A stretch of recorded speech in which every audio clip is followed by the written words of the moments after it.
આગામી 72 કલાકમાં અડધું ગુજરાત થશે પાણી. મધ્ય ગુજરાતમાં 4 ઇંચથી વધુ વરસાદની આશંકા વચ્ચે 16 જુલાઈથી શરૂ થશે વરસાદનો નવો રાઉન્ડ.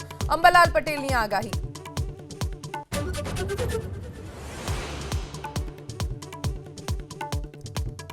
લીંબડીના ઊંટડી ગામે ધોધમાર વરસાદ અને ભરાયેલા પાણી વચ્ચે ડામર રોડ બનાવવાનું પ્રશાસનનું અદ્ભુત પરાક્રમ. એન્જિનિયરિંગના ચમત્કાર પર જનતાનો રોષ.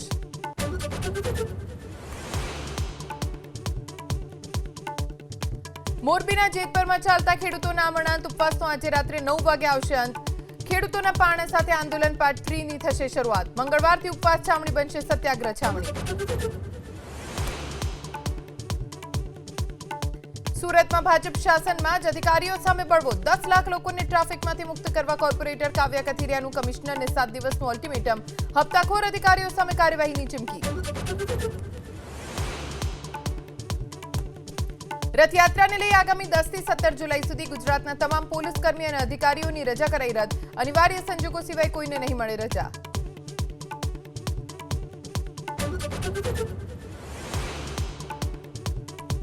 ચઢાવા ચોરી પર આજે બપોરે 3 વાગે રામ મંદિર ટ્રસ્ટની બેઠક. ચંપતરાય અને અનિલ મિશ્રાના રાજીનામા પર થશે ચર્ચા. ટ્રસ્ટમાં સીઈઓની નિમણૂક પર પણ નિર્ણયની સંભાવના.